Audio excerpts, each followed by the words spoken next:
Pagi hari yang dingin dengan hujan yang deras menemani pagi Diandra hari ini.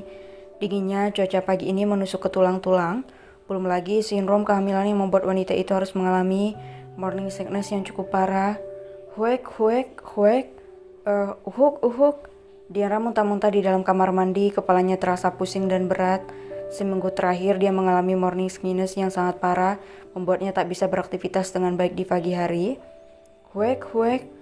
Untuk kesekian kalinya wanita itu muntah-muntah lagi, wajah dan tubuhnya sampai berkeringat, bibirnya kering dan tangannya terasa dingin. Kak David, lirih wanita itu. Sementara itu di dalam kamarnya yang tenang, Aiden dan Mika baru saja terbangun setelah mendapatkan panggilan dari Jerman. Sudah 3 minggu berlalu sejak pria itu dirawat di Jerman dan belum pernah menghubungi Diandra secara langsung. Dia hanya mengirim beberapa pesan teks pada istrinya. Halo nak, kamu sudah baik kan? Ada apa kenapa telepon pagi-pagi? Tanya Mika. Ma, tolong lihat Diandra, David rasa dia lagi kesulitan sekarang. Tolong bantu dia, ucap David dari seberang sana.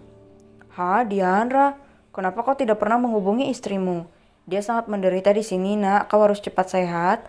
Kasihan Diandra. Kau tinggalkan dia 3 minggu dalam kebingungan. Dia akan kecewa kalau kau tidak memberitahukan dia yang sebenarnya, ucap Mika dengan tegas. Aku tahu Ma, tapi aku takut Diandra dalam bahaya kalau tahu aku tertusuk, ucap David. Cepatlah pulang, jangan rahasiakan lebih lama lagi dari istrimu. Jika dia sampai tahu dari orang lain dia bisa kecewa nah. Nasihat Mika. Baik Ma, dan terima kasih, ucap pria itu sambil mengakhiri panggilannya. Ada apa sayang? Tanya Aiden. Aku diminta melihat menantu kita papi, sebentar aku lihat Diandra dulu, ucap Mika. Papi ikut, ucap Aiden langsung bangkit dari tempat tidur. Keduanya langsung beranjak menuju kamar Diandra dan David. Pelan-pelan Mika membuka kamar yang tidak pernah dikunci itu. Prang, uhuk, uhuk, huek. Mereka berdua saling menatap saat mendengar suara benda jatuh. Sontak keduanya berlari menuju sumber suara itu. Astaga Diandra, ucap mereka berdua saat melihat kamar mandi berantakan dan Diandra dengan tubuh lemahnya duduk di dekat toilet. Mika langsung menopang tubuh Diandra. Papi, panggilkan Aurel, teriak Mika. Mika membawa tubuh menantunya ke atas tempat tidur dan mengeringkan wajah Diandra dengan handuk kering. Nak, kenapa tidak panggil kami sayang? Tanya Mika dengan mata berkaca-kaca melihat keadaan menantunya. Mami, Dian mau Kak David. Please, bawa Dian sama Kak David, ucap wanita itu sambil menangis di atas tempat tidur dengan tubuhnya yang lemah. Sebentar lagi ya nak, sebentar lagi Mami akan menyeret suamimu ke Indonesia. Sabar sayang, Mami akan membawanya pulang, ucap Mika yang tak bisa lagi melihat keadaan menantunya menyedihkan itu. Aurel datang bersama Aiden dengan cepat. Dokter itu memeriksa keadaan Diandra. Morning sickness yang cukup parah tapi akan membaik dengan istirahat. Aku buatkan makan pagi dulu biar perutnya berisi, ucap Aurel. Tolong yang nak, ucap Aiden. Iya papi, jawab Aurel lembut. Kapan Kak David pulang mak? Kenapa lama sekali? Lirik Diandra dengan suara bergetar. Sebentar lagi nak, papi akan membawanya pulang. Kamu tunggu saja ya nak, ucap Aiden sambil mengeraskan rahangnya. Apalagi yang ditunggu anak bodoh itu, batin Aiden. Sementara itu di Jerman, David tidak merasa tenang dalam tidurnya. Dia terbangun dini hari karena mengingat istrinya. Gelisah, takut dan sedih itu yang dirasakan oleh David saat ini. Sebenarnya dia sudah bisa pulang namun beberapa hal mendesak menahannya di Jerman. Pria itu mengacak-acak rambutnya, dia benar-benar frustasi saat ini. 2 hari yang lalu dia sudah keluar dari rumah sakit dan keadaannya sudah kembali normal lagi. David tak bisa tidur, dia menghubungi pilot pribadinya. Dia harus segera pulang ke Indonesia. Tak bisa lagi berlama-lama, hatinya dan pikirannya gelisah jika tak bertemu dengan istrinya. David menyiapkan barangnya, ada proyek besar bernilai triliunan yang sebenarnya menunggunya dan akan cukup berdampak bagi bisnisnya jika dia menerimanya. Itu menggiurkan memang. Namun Diandra tak bisa digantikan dengan uang-uang itu. Aku akan melepaskan bisnis itu, bisnis lain bisa dicari tetapi kalau sampai terjadi apa-apa pada istri dan anakku, Aku mau cari kemana? Batin David. Dia keluar dari kamarnya, semua orang di rumah itu sudah terlelap. David pergi dari rumahnya menuju bandara pribadi miliknya. Tanpa membuang waktu, dia langsung berangkat ke Indonesia tanpa menunggu persetujuan dari sahabat-sahabatnya. Dia membawa serta obatnya dan keperluan lainnya.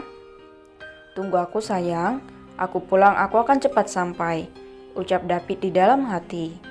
Sepanjang perjalanan dia tak bisa terlelap, dalam pikirannya hanya ada Diandra dan calon bayi mereka.